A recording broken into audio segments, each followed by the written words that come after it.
In this video, I'll be going over the match between Spacestation Gaming and Tempo Storm, playday number 4, played on Coastline. Tempo Storm decided to ban Dokkaebi. I don't actually know how powerful Dokkaebi is on Coastline, but given how small Coast is, I would imagine hearing the rings of a phone being called would be quite powerful. Jackal's very strong to ban, and it's who Spacestation bans. That's because of the skylights that Jackal can track players' feet and determine whether anyone's rotated upstairs on a basement defense.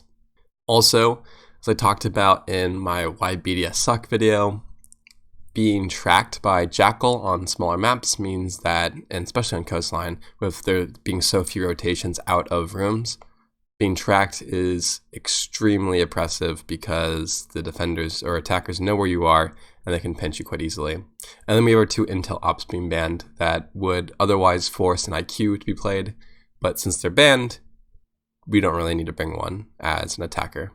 So removing intel always very powerful for the attack.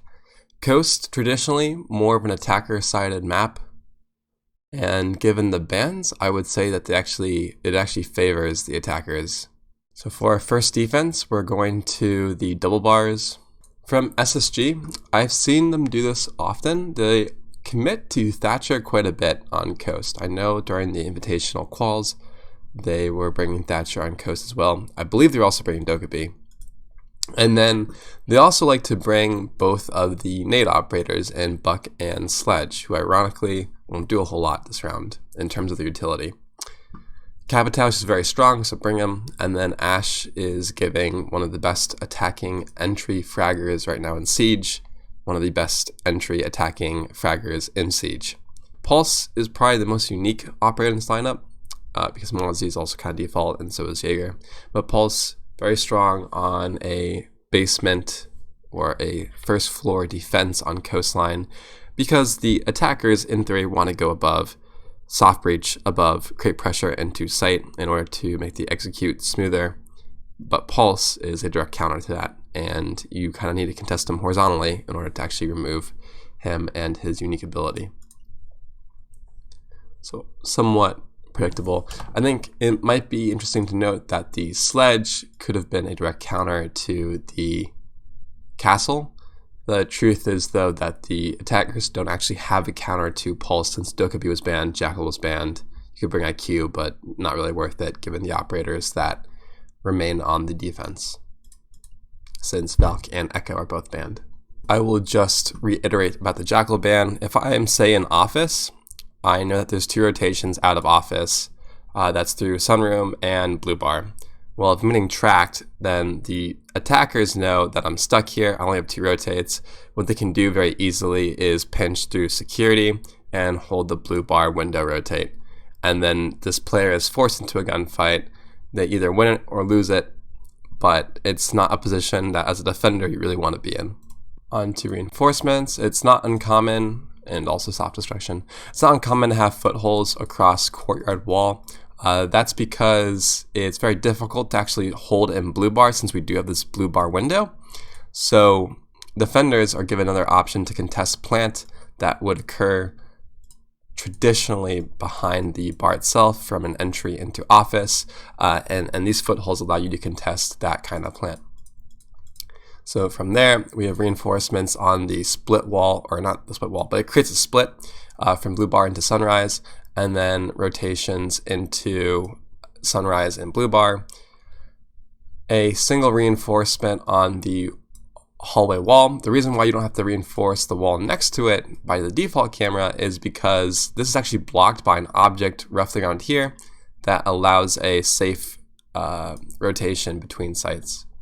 We have an Evil Eye on the Office door, and then also one on this kind of half wall.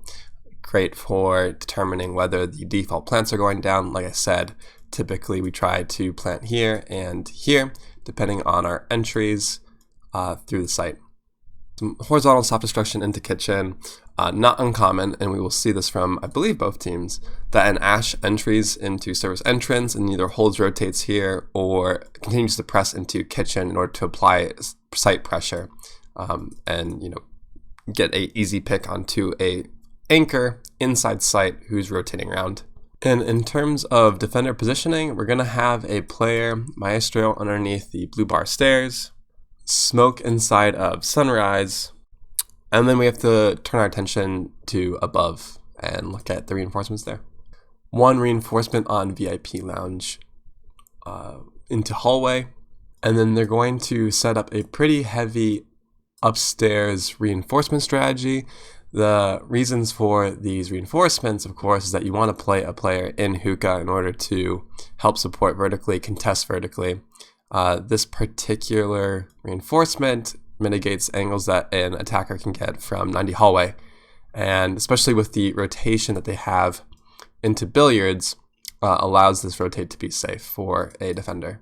There's also a rotation down into cool vibe stairs, and then triple reinforcements on billiards. So that makes playing billiards quite defensible, actually. Normally you don't see this, I don't think, on a blue bar defense. I think most teams would allocate more reinforcements towards kitchen, oftentimes. The drone hole line of sight into office. If you don't know what I'm talking about, you can flip to the first floor. Basically, this drone hole allows you to get angles into office and contest down there, which is great because a lot of attacking pushes come from office into blue bar. And then wire on hookah door and also inside of billiards. This is to, just support the roamers with utility. I love the setup. It's very friendly to the roamers above, which is great. We have an ADS inside of Cocktail and an ADS by the hookah hatch with a deployable shield also. So like I said, lots of utility allocated above in order to support the roamers. Speaking of the roamers, I know that Jaeger's going to be in luggage and then Mozzie's going to be playing in billiards. So you have these two who are roaming above with plenty of utility to support them, and also manpower. A lot different from, say, the BDS video I made. It's kind of difficult to see, but so what's going to happen during the round is Ash is going to entry into kitchen, take this control very quickly. Eventually, she will rotate over to courtyard in order to hold an angle onto the players above that are going to try to drop down into courtyard in order to support the anchors who are getting destroyed on site. That's just going to be outside of kitchen window, and he's going to be holding the control into kitchen, basically any rotations that would come through or just peaks per se. And then the rest of SSG's team is going for the most part just to bait outside of this pool entrance door. Maybe there's there is a rotation. Eventually, I know, I think it's Rampy on the buck will go to blue bar window and we'll get a refrag onto a pulse. But this is really what they did. Ultimately, what I think happened from the side of Tempo Storm is that an anchor peaked unnecessarily, or maybe they were forced out by Capitao Firebolt, and then the roamers above didn't use their verticality at all. And so SSG got them on the rotates. And also just got the anchors being a little moving too much. So here we have Ash. She's entering into service entrance, droning herself in. This is really common for a entry to do because it gives you so much flexibility and control towards site.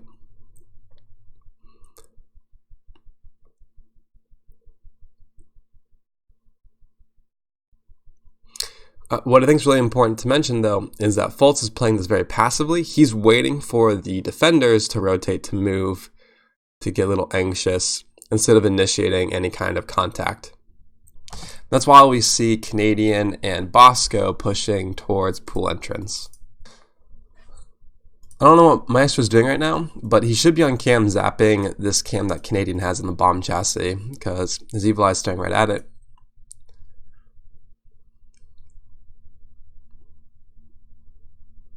And we just see Canadian, Rampy, the whole crew is basically outside of this pool entrance. So Fultz is the only one with any map control, and he's moving around towards lobby, giving up the kitchen control that he had.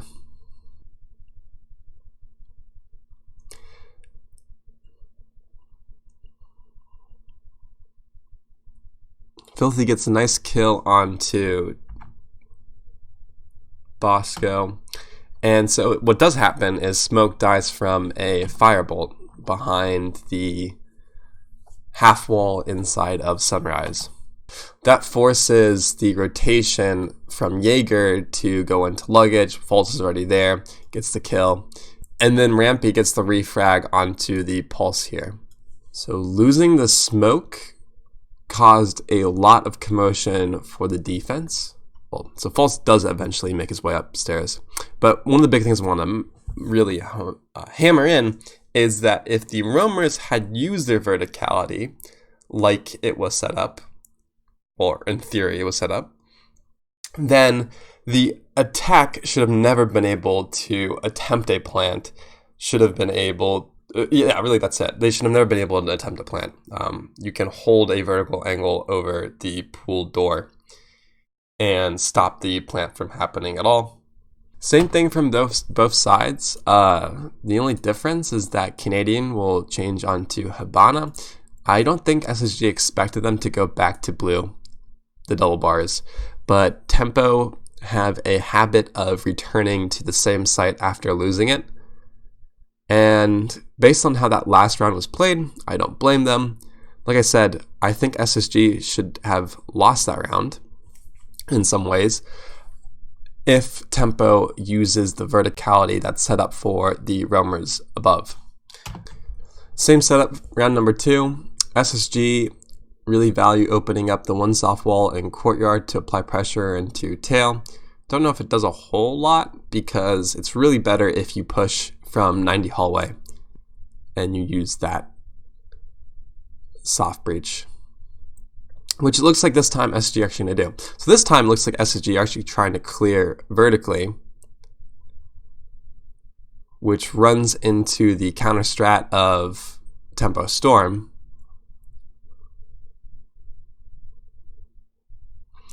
And as I mentioned round 1, Tempo Storm's roamers have tons of utility to support them above reinforcements, barbed wire, ADSs, deployable shield.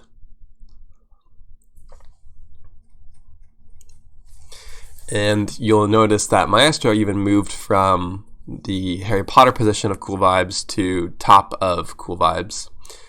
So there's about 3 roamers playing above. So SSG created that soft destruction that False just used, pushing down this 90 hallway. There's no barbed wire. It's not going to be detected. There's no intel either. Really good use of angles from SSG. They just kind of lost their gunfights. I don't know if they actually had a full idea of where the intel was. Canadian's droning into sight, which is good for Canadian, but probably not doing a whole lot to help his teammates push. Does rush sight and gets the 2K.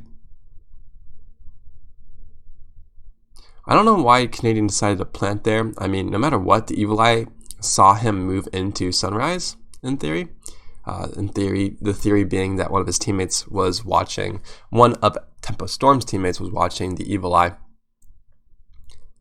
So I would have gone for the pool entrance plant still, and just hoped that Thinking Nade would be able to get the roamers as they drop down the hatch, because like I corrected myself, I think you can't get angles into that pool entrance default plant. Kitchen and service, we have a 6 from Habana onto Twitch. Kind of interesting because that's a reaction from them bringing out the Mira, but Canadian's basically saying give me more fragging power than the hard breach. So kitchen defense, reinforcement on the rotation, and then a rotation. Important barbed wire, 1 on kitchen window. If you don't put this wire on kitchen window and you get pushed by a 3-speed through this window, it's actually somewhat difficult to tell that someone's even vaulted in. So that barbed wire just there to help identify said kind of push. Not uncommon then to have barbed wire along toilets, kitchen door, and service entrance. And then this is quite uncommon, but a rotation on the service entrance area into hallway. Basically, they want a quicker way to peek down this hallway. That's what it says to me, at least. Given that, they're going to reinforce the penthouse hatch. Foot level soft destruction along the kitchen wall, and then also inside of Blue Bar. A lot of teams do this to make attackers think twice about pushing through office and then into service entrance. What's funny is a lot of ranked players probably would feel very uncomfortable with these vertical or horizontal lines of sight that's created inside of kitchen. But if you have roamers above, then this courtyard area allows a defender to use these angles into kitchen when an attacker tries to just straight push through the kitchen door. Because there's a kitchen window, you're more likely than not able to, and also a door, you're not really as a defender able to hold inside a kitchen, so open up the area and make it less defensible for the attackers as they go for a plant. 2 reinforcements on the Blue Bar hallway wall, and then vertical lines of sight on all the entrances. So that's the kitchen door, the kitchen window, your service entrance too. There's also a rotation here, but this rotation can be used from all the way up inside of Pent. A reinforcement on the service entrance wall, and the reason for that is because you want to mitigate the angle, let's use a different color, want to mitigate the angle onto from lobby into service entrance. This reinforced wall sometimes is used against you because attackers will plant on it, but that's why as a defender we open up horizontal line of sight, really footholds across the entirety of the service entrance wall in order to deny plant that way. I almost forgot to mention, but there is a deployable shield in the hallway that gives us a rotate even more power ability to contest the hallway. Actually, it might be oriented towards the lobby, I forget. But just know that the idea there is to make moving through here a somewhat of a power position.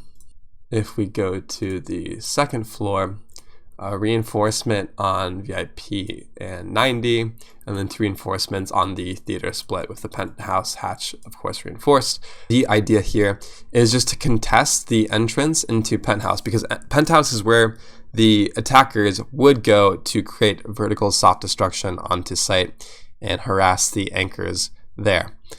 There's also a rotation on top of white and theater, and that's just to give our roamer the flexibility to move out of a terrible position if his positioning is compromised by just a lot of attackers swarming above. But he is supposed to delay the soft destruction vertically. Vigil will be inside of theater, we'll have a player inside of VIP, and then Maestro will be bottom of white. Those are kind of the pieces that matter this round. Thingy Nade just EMP'd the floor in order to get rid of a nitro or and a goo potentially. That combo can be lethal. Creators though was using soft destruction from below in order to contest the entry. So SSG have a person on white rappel as they're pinching from luggage and also hookah. This is just an unfortunate nade for Dream on Maestro, but does net the kill. With this rotate, Vigil will be best if he moves towards VIP to get reinforcements in the form of Jaeger, who's also above. But now they're trapped inside of VIP, and VIP is not really the best area to situate yourself as a roamer. Like I mentioned about Office, where can you go in VIP? Well, the answer is there are literally only 2 doorways. It's VIP, it's into the hallway, which is where the attackers are pushing from, and then back into Hall of Fame, but you are being pressured from this theater rotate that you created. So I think I've now hammered the idea of why Coastline is, quote, a fraggers map, but really it's not a fraggers map. It's more of a map about coordination, and the way to get out of really bad situations is to just be an absolute gunner, because you are forced into gunfights. In the past, I've not been the biggest fan of Coastline because casters often say that it is a fraggers map, and then don't really justify why it is. And I just want to stress, or maybe not even stress, but reflecting back and looking to now, the reason why I like Coastline so much is because a really well organized team will always win. You cannot win a 1v5.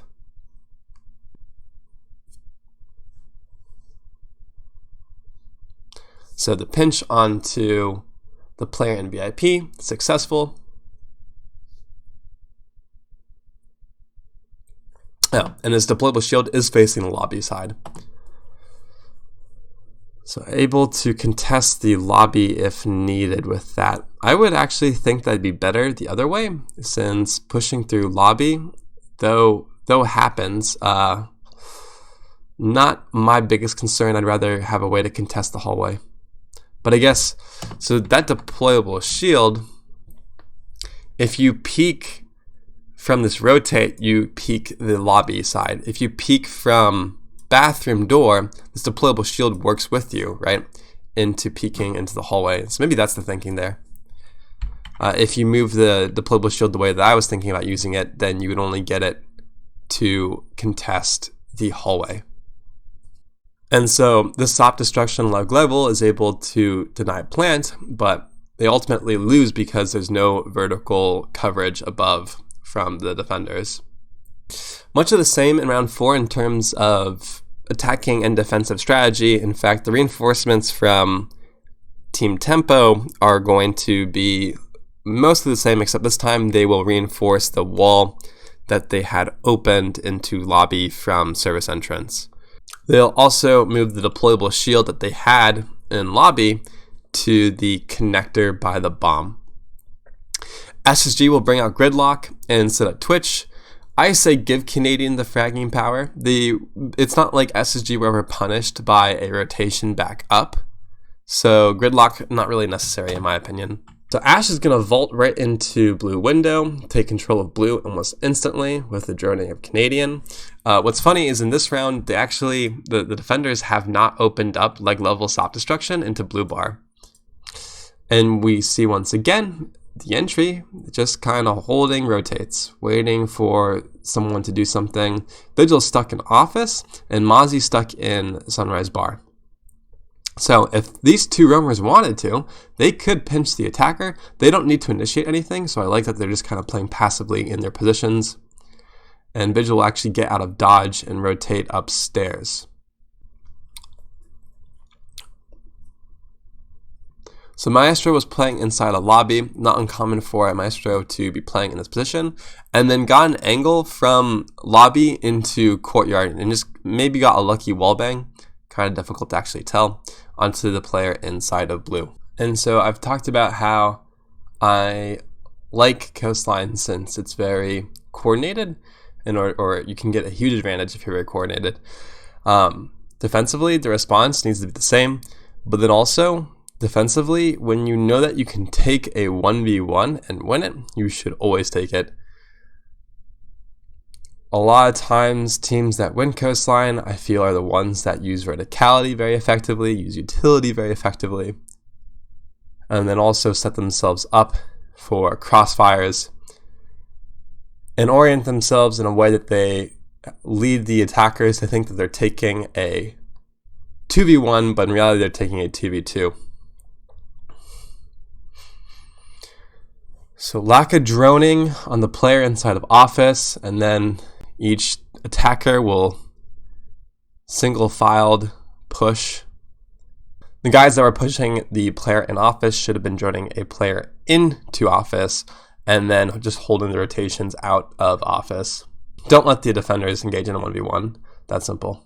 SG bring Gridlock. Like I said, I don't think rotations have really been hurting SSG, so they don't really need Gridlock, but they stick onto Habana. Habana is great because you have the quad wall to breach. You also have the hookah door that you can breach, and that's what SSG will breach. Tempo bring out Cade in order to counter the Habana. There's nothing from SSG that would have told me they were going to bring Habana. Tempo, I guess, just knew that it was an operator SSG are very comfortable with. On hookah, we have what I think should just be the default way to reinforce the site. And very simply, that's going to be like every other wall reinforced inside of hookah into hallway, your connector reinforcement and a rotation. There's also rotation on cool vibes.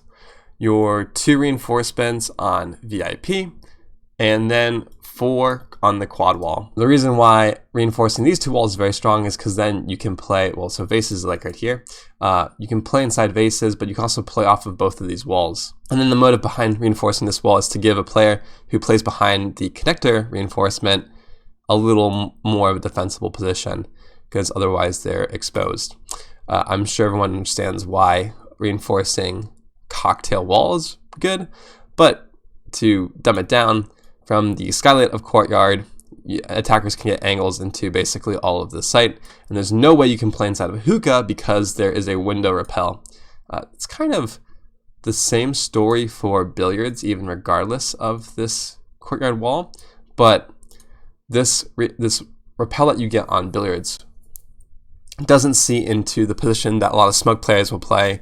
You can gas this spot right here, and that will deny default plant behind the bomb chassis. I almost forgot to mention my favorite angles. I'm doing this in post, but if you don't reinforce the VIP wall, then the attackers can create a line of sight that cuts off all of sight. So this LOS, very disruptive to the defenders because you just can't really rotate. Not that you really would, since there's this window repel in billiards, but you can't rotate as effectively between sites. Foot level soft destruction across blue bar and kitchen. So Buck is going to entry into Sunrise, and SSG are going to put Capital on the hookah repel. The idea here is that the Capital will pressure the player playing behind the bomb chassis. It's often a player from ACOG. Also, I want to quickly point out, Buck created this rotation, and he has a limited number of skeleton key shots. The idea is that if Buck doesn't create this rotation, then defenders get an angle from the entrance of Sunrise Bar onto his entry into pool entrance. So he makes this angle much more narrow. You can hide behind the half wall and push into Sunrise safely. I thought that was very cool. But anyway, Buck is underneath to stop the rotation, the hatch drop from Maestro, as Capital is going to pressure from hookah repel. And we see that Maestro right now is using the bomb angle onto the window, just kind of widening out into ruins too. Not really what I would do. But it doesn't matter a whole lot because Capital will ultimately get the frag onto Maestro without having used any utility too. Defenders do not need to peek there. Nice little claymore from SSG, but the fact of the matter is they could absolutely be ran out from the Hall of Fame. I don't know if it's Hall of Fame. I call it Moto, but I realize that it's not actually Moto. Moto is a call out on Clubhouse. I think it is Hall of Fame though. But defenders could be running out of Hall of Fame door in order to contest these guys on hookah balk. And actually, that's my biggest recommendation for Tempo Storm. They need to get more aggressive with these players on repels. It's not uncommon to also see a player run out of the office door in order to get a player off of big window these days. And generally, I don't think that Tempo actually ever ran out on any of these repellers. So Capital tried shooting a firebolt into the drone hole that's on the roof, down onto blue. Didn't work the way that he intended. I personally am surprised. Buck, as he's pushing up blue stairs, is using that nade in order to allow himself to give him just like a second to reload, to know that vase is also clear. Doesn't matter a whole lot because there's actually a defender underneath him. Just wasn't ready for that. But 2v1, and concussioned by Zofia, so probably not going to do a whole lot, and doesn't. Same setup from Tempo Storm.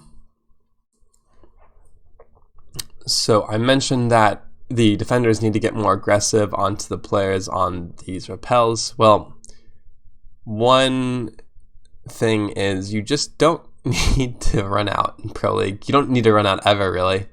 Getting that entry pick, I mean, maybe you do it, but I don't personally advocate for it. Like, when Fultz was rappelling onto that balcony, Fultz wasn't applying any pressure onto any defenders. And so that's what I mean by getting aggressive on repellers. You get aggressive on repellers when they're applying pressure onto your anchors or onto a player's position.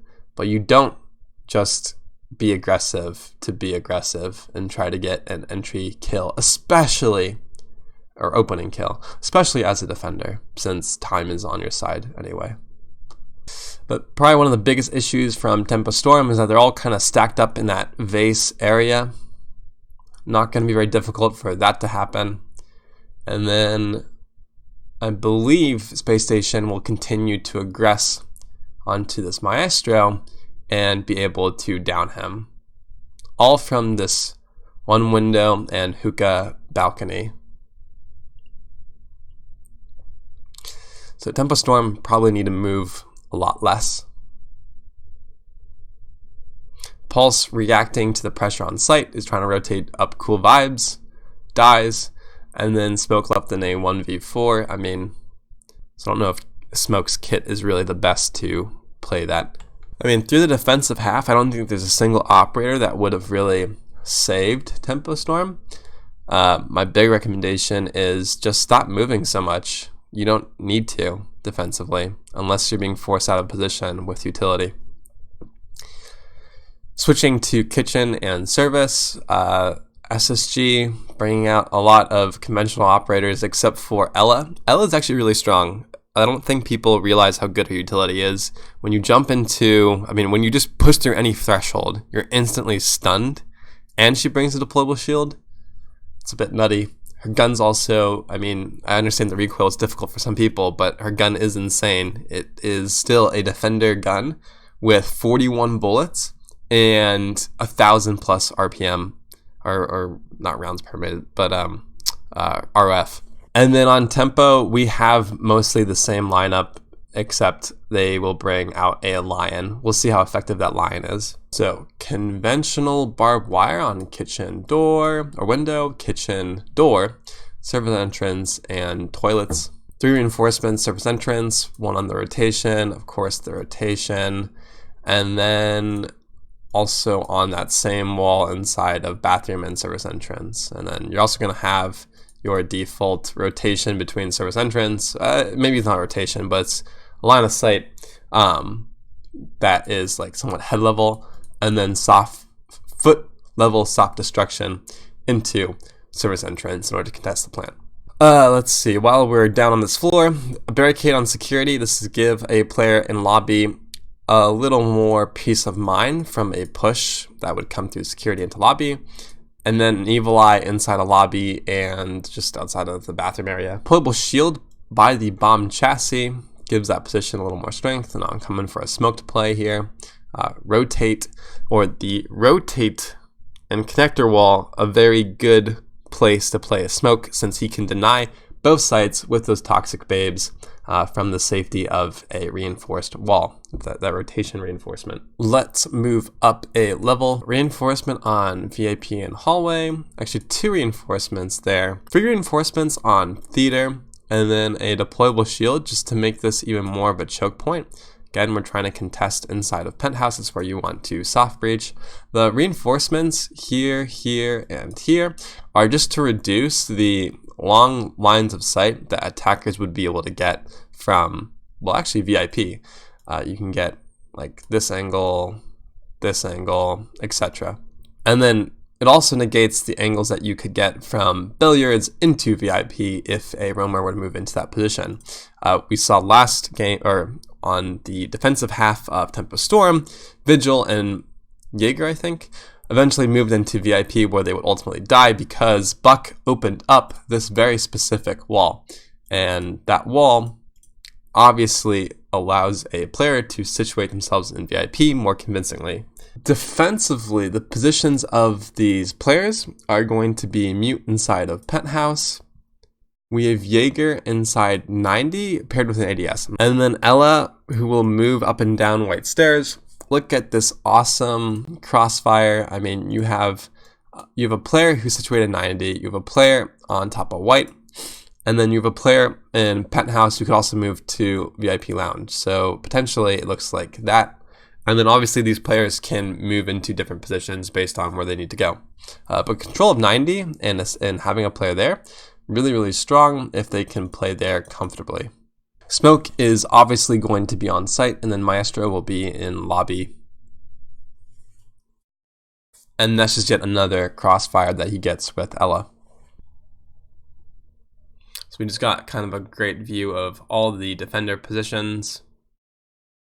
It's funny, I mean, Jaeger is really just relying on this default cam in order to make a move based on intel. And Zof just Zof down White Stairs to clear it. They also have a player on White Repel. But I don't know if they know that there's a player in 90. So the attackers have moved into VIP and they're pushing from White Stairs. Jaeger loses to a drop shot. That's unfortunate. And Ella will turn on that security barricade and move into blue. She knows that they're not pushing from blue, so she can take the control that they're giving her. The attackers at this point have cleared the entirety of the top floor. And so the defenders are positioning themselves in lobby, blue, and on site in order to contest. Vertical pressure is meaningless if there's no horizontal pressure to match it. The reason being, if I am forced to look up to contest vertical pressure and also forced to think about my horizontal pressure, well, what choice do I make?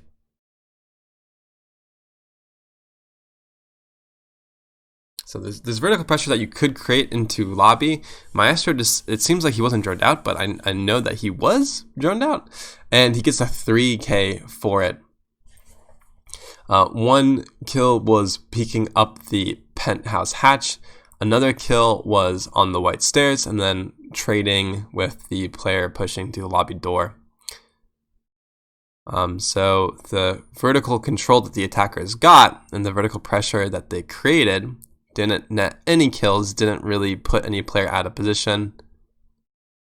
I mean, Ella is completely off-site, Maestro is completely off-site, and they did nothing to stop Mute and Smoke from playing in the positions that they moved into once the top floor was cleared.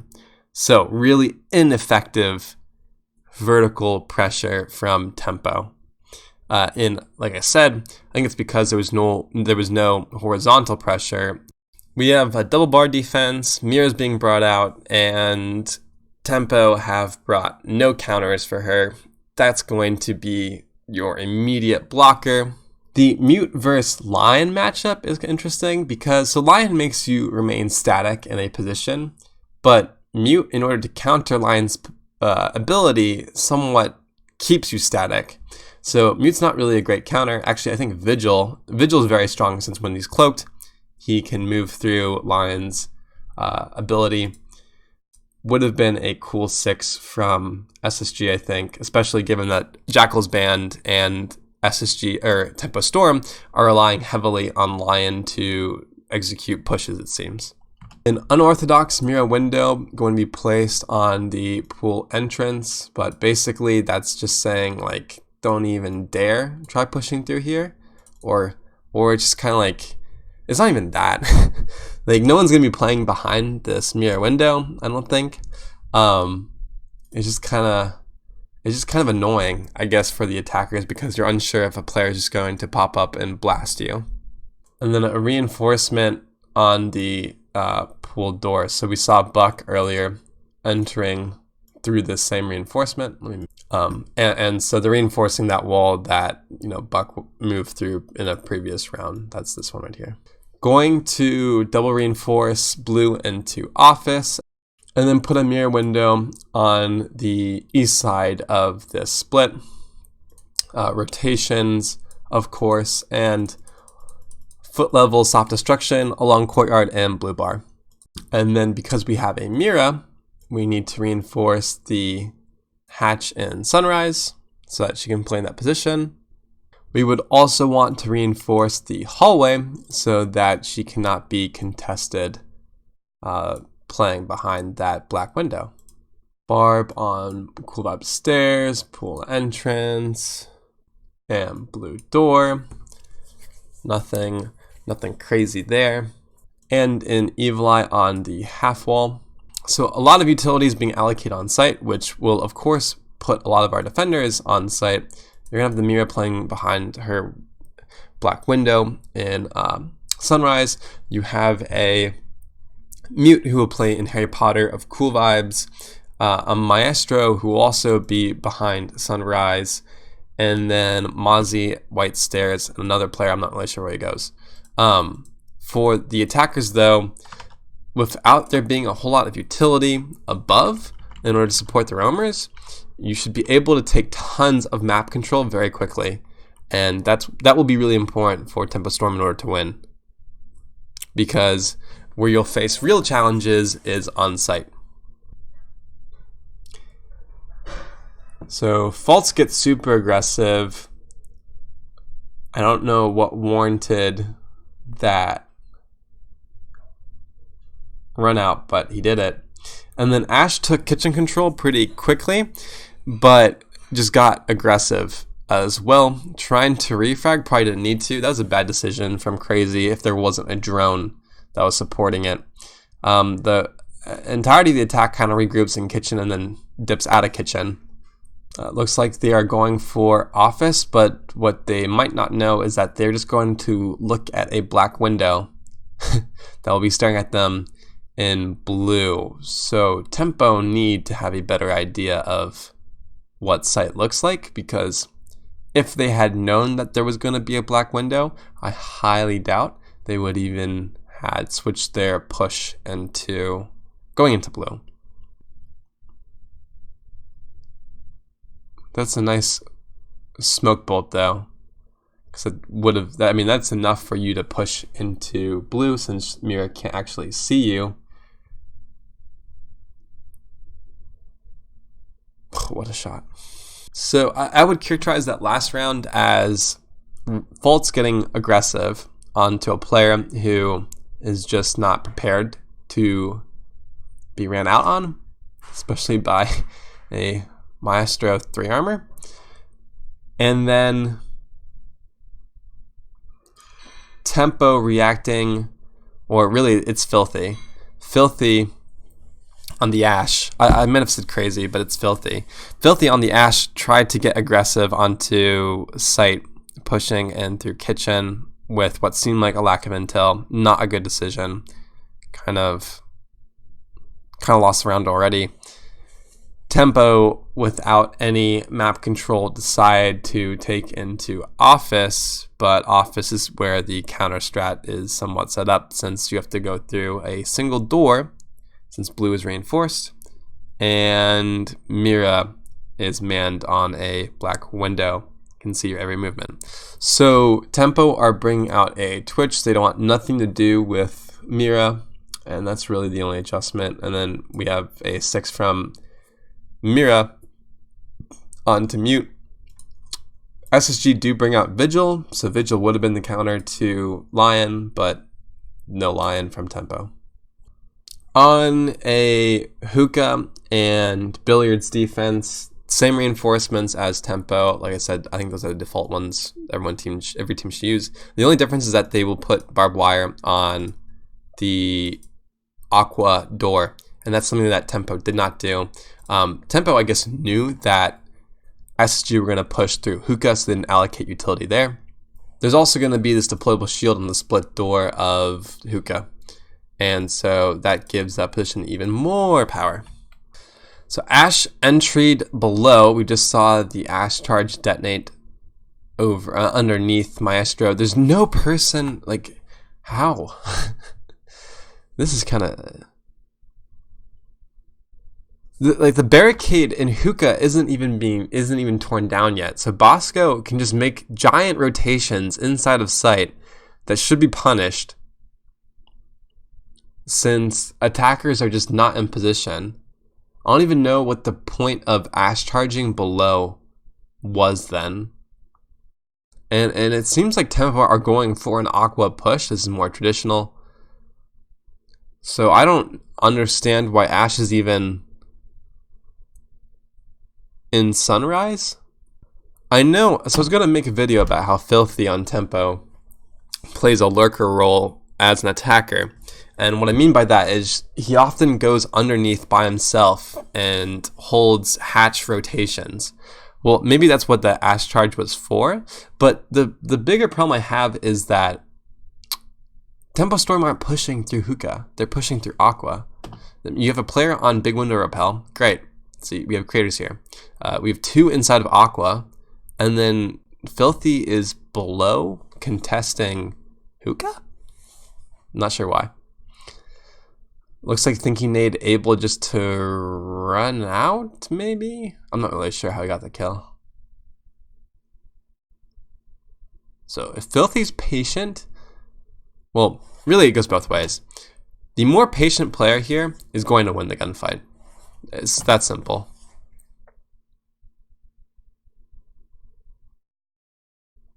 And so Filthy does win it.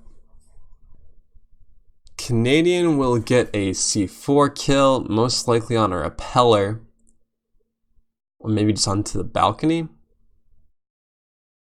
And then Maestro peeks out. And that's so annoying when you're an attacker. So you just got peeked from, like, basically Hookah window, and then you get peeked from the door. Nice crossfire that these 2 defenders have. You have a player. You have Mute, who's retaken below. You got Smoke, who's used all his utilities, so he's starting to swing out and get aggressive.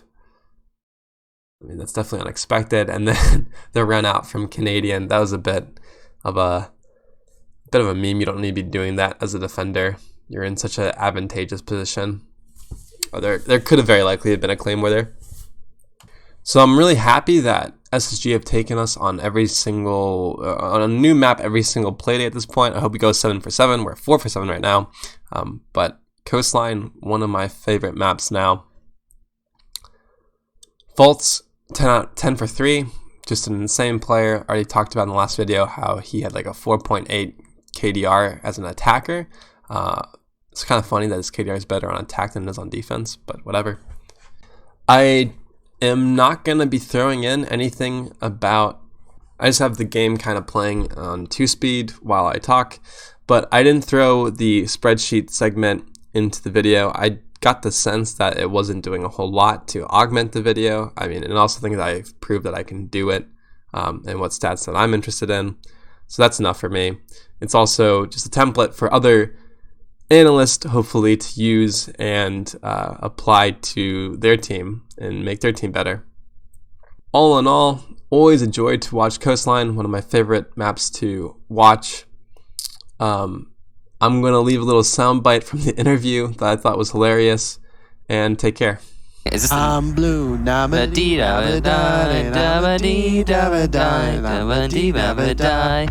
utter domination, but one thing I want to focus on first and foremost, why the blue uniforms? I don't know. The guys just wanted, last season we had like gun skins all together. So they just like doing stuff together as a team, you know, builds camaraderie and stuff like that. Yeah, I often find that it builds camaraderie when Kix and I wear the same outfit as well to cast, so. It does. I was just curious. I didn't know if there was like a reasoning behind it, because I think it was the last play day that we casted in A. It was like half of them were in blue skins, but not all of them, so. All right.